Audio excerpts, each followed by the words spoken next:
இன்றைக்கி நம்ம தட்டு முறுக்கு எப்படி செய்கிறதுன்னு பார்க்கலாம். ஸோ தட்டு முறுக்கு செய்கிறதுக்கு நான் என்ன எடுத்திருக்கேன்னா, ஒரு 3/4 கப் அரிசி மாவு எடுத்திருக்கேன்.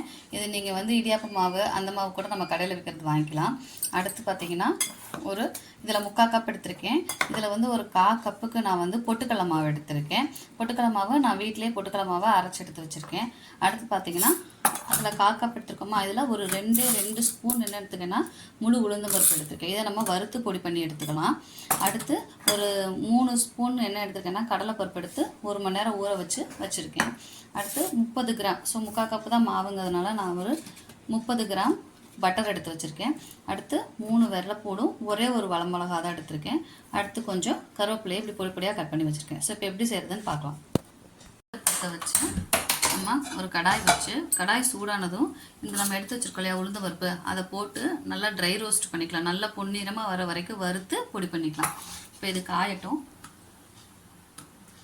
இது காஞ்சிச்சு. நம்ம உளுந்தை போட்டுட்டு நல்லா கோல்டன் ப்ரௌன் வரணும். ஸோ அந்த மாதிரி வர வரைக்கும் அடுப்பில் சிம்மில் வச்சே நம்ம வறுத்து எடுத்துக்கலாம். நல்லா பொன்னிறமாக வந்துருச்சு. இப்போ நம்ம அடுப்பை ஆஃப் பண்ணிவிட்டு இதை நம்ம என்ன பண்ணிக்கலாம்னா இன்னொரு தட்டுக்கு மாற்றிக்கலாம். இது ஆறுனதும் நல்லா பொடி பண்ணி மிக்சியில் எடுத்துகிட்டு வந்துக்கலாம். இப்போ திருப்பி இதில் என்ன பண்ணுறோன்னா அடுப்பை பற்ற வச்சு நம்ம எடுத்து வச்சுருக்க அரிசி மாவு இருக்கு இல்லையா, அந்த அரிசி மாவை போட்டு சிம்மில் வச்சே நம்ம வறுத்துக்கலாம். அந்த பச்சை வாசம் போகிற அளவுக்கு நல்லா என்ன பண்ணிக்கலாம்னா எதுவும் ஊற்றாமல் நல்லா வறுத்து எடுத்துக்கலாம். நல்லா எல்லா பக்கமும் இப்படி மிக்ஸ் பண்ணி விட்டு நல்லா வறுத்து எடுத்துக்கலாம். கலர் சேஞ்ச் ஆகக்கூடாது, அதே மாதிரி அடி பிடிக்கவும் கூடாது. அதனால் நல்லா இப்படி மிக்ஸ் பண்ணி விட்டுக்கிட்டே இருந்து அந்த மாவு வந்து நல்லா வறுபடணும். அந்த பச்சை வாசம்லாம் போகிற அளவுக்கு வறுத்துக்கலாம். 3லேருந்து 4 நிமிஷம் இதே மாதிரி நம்ம திருப்பி விட்டு நல்லா இது பண்ணிட்டோம். நல்லா சாஃப்டாக இருக்கும் மாவு. ஸோ இப்போ இதை எடுத்து என்ன பண்ணிக்கலாம்னா இதை ஒரு பாத்தில் நம்ம வடிகட்டி எடுத்துக்கலாம். அது நம்ம சலிச்சு எடுத்துக்கலாம்.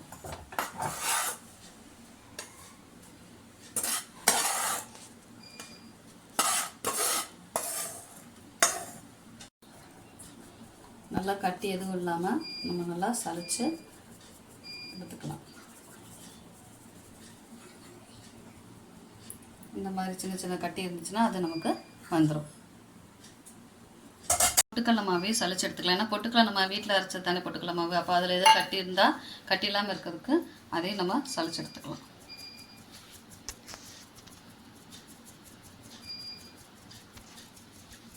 நான் எல்லாமே முன்னாடி அளவாக எடுத்ததுனால எல்லாத்தையும் ஒன்றா அது மேலேயே எடுத்துக்கிறேன். அடுத்து இப்போ நம்ம அந்த உளுந்து வறுத்து வச்சுருக்கோம்ல அந்த பொடியை சேர்த்துக்கலாம். அரைச்சி எடுத்து வந்தாச்சு. அதையும் இதில் போட்டு நம்ம அப்படியே சலிச்சு எடுத்துக்கலாம். அதில் எது கட்டி இது இல்லாமல் சலிச்சு எடுத்துக்கலாம். ஸோ இந்த கட்டியெல்லாம் நம்ம தூக்கி போட்டுடலாம். வந்து ஒரு வரமிளகாவையும் இப்போ அரைச்சி எடுத்துகிட்டு வந்துக்கலாம். நம்ம இந்த இதுக்கு மட்டும் நம்ம வெள்ளைப்பூடோட தோலோடையே போட்டுக்கலாம். அந்த தோல் வந்து ஒரு நல்லா கிறிஸ்பினஸாக ஒரு டேஸ்ட்டு கொடுக்கும். அதாவது சேர்த்து அரைச்சிக்கலாம். கூடையும் வரமிளகாயை அரைச்சி எடுத்துருக்கேன். ஸோ அதை நம்ம இதில் சேர்த்திக்கலாம். இப்போ உங்களுக்கு காரம் அதிகமாக வேணும்னு நினச்சிங்கன்னா இன்னும் ஒரு வரமிளகா கூட சேர்த்திக்கலாம். இல்லைன்னா நம்ம வரமிளகா பொடி இருக்கும் இல்லையா, அதையும் சேர்த்துக்கலாம். நம்ம குழந்தைங்க சாப்பிட்றப்ப ரொம்ப காரம் போடக்கூடாது அப்படிங்கிறதுனால நான் ஒரே ஒரு வரமிளகா மட்டும் போட்டிருக்கேன். இப்போ இதோட நம்ம என்ன பண்ணோம்னா ஊற வச்சுருக்க கடலைப்பருப்பு இல்லையா, அதையும் சேர்த்துக்கலாம்.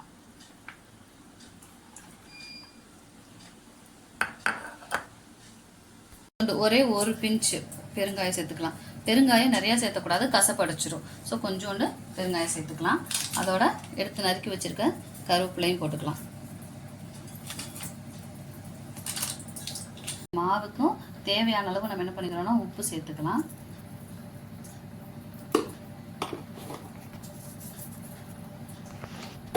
எண்ணெயும் நம்ம அந்த உருகி நம்ம பிசைகிற பதத்துக்கு எடுத்துருக்கணும். ஃப்ரீசரில் வச்சோன்னா நம்ம செய்கிறதுக்கு ஒரு 1/2 மணி நேரத்துக்கு முன்னாடியே எடுத்து வெளியே வச்சிடலாம். அப்போ தான் அந்த இலகி நம்ம பிசைகிறதுக்கு கரெக்டாக பதமாக இருக்கும். அதை மிக்ஸ் பண்ணிக்கலாம்.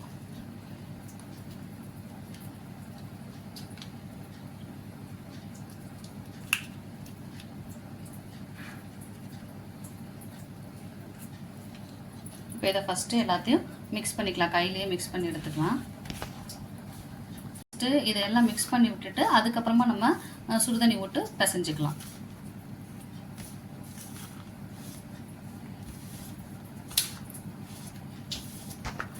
பண்ணி எடுத்தாச்சு. இப்போ இதில் நான் கொஞ்சம் கொஞ்சமாக சுடுதண்ணி ஊற்றிக்கிறேன். சுடுதண்ணி ஊற்றி நம்ம எப்படி கொலக்கட்டைக்கு பிசைவோம் இல்லையா, அதே மாதிரி கொஞ்சம் கொஞ்சமாக சுடுதண்ணி ஊற்றி நம்ம பிசைஞ்சு எடுத்துக்கலாம்.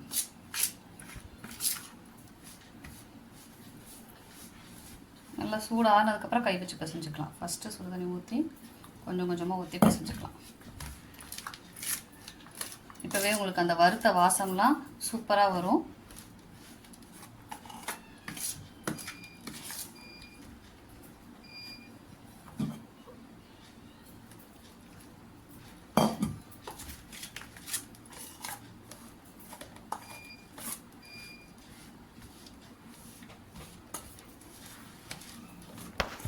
பண்ணிவிட்டு கை பொறுக்கிற அளவு சூடு வந்ததும் ஸ்பூன் எடுத்துகிட்டு நம்ம கையிலேயே நல்லா நம்ம சப்பாத்தி மாவு பிசைவோம் இல்லையா, அந்த மாதிரி பிசைஞ்சு உருட்டி எடுத்துக்கலாம்.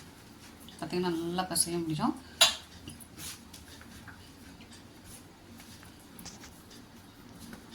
பார்த்திங்கன்னா நல்லா சப்பாத்தி மாவு பார்த்துக்கு இந்த மாதிரி பிசைஞ்சு எடுத்துக்கலாம்.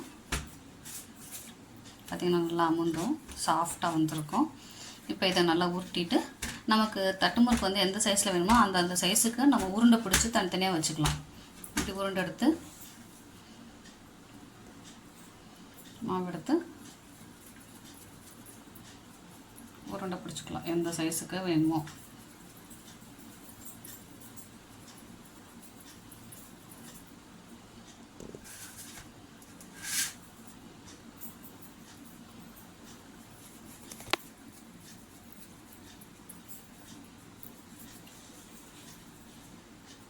ஒரே சைஸுக்கு பிடிச்சி எடுத்துக்கலாம்.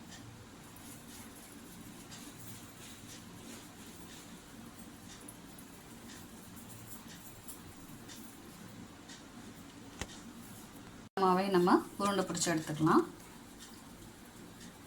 மாவையும் நம்ம இந்த மாதிரி உருண்டை எடுத்துக்கிட்டாச்சு. இப்போ இதை தட்டுறதுக்கு நம்ம என்ன எடுத்துக்கிறோம்னா ஒரு பாலித்தீன் கவர் எடுத்துக்கலாம். ஒரு பாலித்தீன் கவர் எடுத்து நான் நல்லா கழுவி தொடச்சி வச்சுருக்கேன். ஸோ இதில் நம்ம எத்தனை எடுக்கணுமோ அத்தனை வச்சு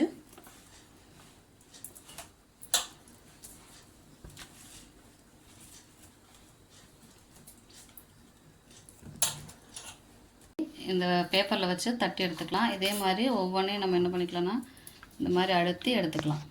எல்லாத்தையும் நம்ம தட்டி வச்சுக்கலாம். தட்டி வச்சுட்டு அடுப்பு பற்ற வச்சு வடைச்சட்டி வச்சுக்கலாம். இப்போ இதில் எண்ணெய் ஊற்றிக்கலாம்.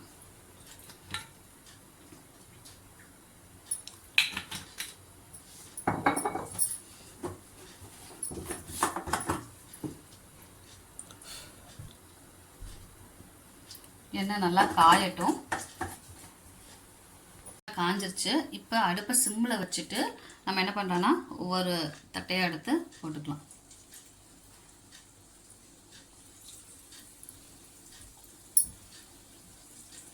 இப்போ இதுவே வெந்து மேலே எலும்பி வரும். அதுக்கப்புறம் ஒரு 5 நிமிஷம் கழித்து நம்ம திருப்பி போட்டுக்கலாம். பார்த்திங்கன்னா வெந்து அதுவே மேலே எலும்பி வரும். இந்த மாதிரி எலும்பி வந்து ஒரு 2 நிமிஷம் கழித்து கலர் சேஞ்ச் ஆகும். அப்போ நம்ம திருப்பி விட்டுக்கலாம். இப்போ நம்ம இதை திருப்பி விட்டுக்கலாம்.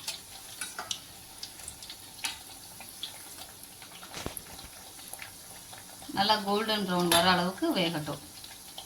வெந்துருச்சு. நமக்கு லேசாக ப்ரௌன் கலர் வந்துருச்சு. ஏன்னா நம்ம மிளகா பொடி நிறையா போடாதனால நமக்கு ரொம்ப டார்க்கான கலர் கிடைக்காது. இந்த அளவுலையே நம்ம எடுத்துடலாம். நீங்கள் மிளகா பொடி நிறையா காரம் போட்டிருந்தோன்னா நமக்கு டார்க் ப்ரௌன் கலரில் கிடைக்கும். அதை எடுத்து வச்சுக்கலாம்.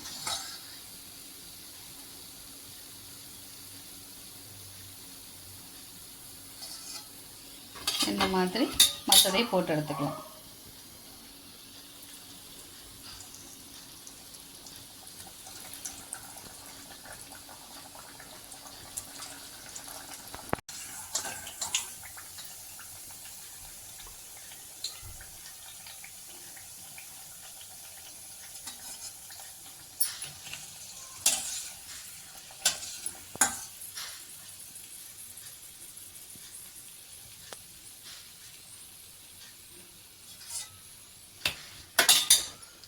நமக்கு ரவுண்ட் ஷேப்பாக வராது நம்ம தட்டுறப்ப. அப்போ நமக்கு கரெக்டாக ரவுண்ட் ஷேப்பாக வரணும்னு நம்ம நினச்சோன்னா இந்த மாதிரி கிண்ணத்தோட மூடி எடுத்து இதை இப்படி வச்சு அழுத்தி சுற்றி இருக்கிறதெல்லாம் எடுத்துட்டோன்னா நமக்கு அழகாக ரவுண்ட் ஷேப்பில் நமக்கு கிடச்சிடும். எல்லா தட்டு முறுக்கையும் நம்ம போட்டு எடுத்தாச்சு. இப்போ நமக்கு சுவையான மொறு மொறு தட்டு முறுக்கு ரெடி. நல்லா மொறு மொறுன்னு நமக்கு கிடச்சிருக்கு. லேசாக சூடு ஆறுனதும் நம்ம என்ன பண்ணோன்னா ஒரு பிளாஸ்டிக் டப்பாவில் போட்டு வச்சுக்கலாம். நல்லா ஏர்டைட் கண்டெய்னரில் போட்டுக்கலாம். அப்படி இல்லைன்னா பிளாஸ்டிக் கவர் போட்டு நல்லா சீல் பண்ணி வச்சுக்கலாம். வச்சுக்கிட்டோன்னா ஒரு 10லேருந்து 15 நாளைக்கு நம்ம வச்சு சாப்பிட்லாம். ஏன்னா நம்ம வீட்டில் ஃப்ரெஷ் எண்ணெய் போட்டு செஞ்சதுனால அவ்வளோ சீக்கிரம் நமக்கு காம்பல் வாடையெல்லாம் அடிக்காது. உங்களுக்கு இந்த வீடியோ பிடிச்சிருந்தா மறக்காமல் சப்ஸ்கிரைப் பண்ணுங்கள், லைக் பண்ணுங்கள், ஷேர் பண்ணுங்கள். தேங்க்யூ.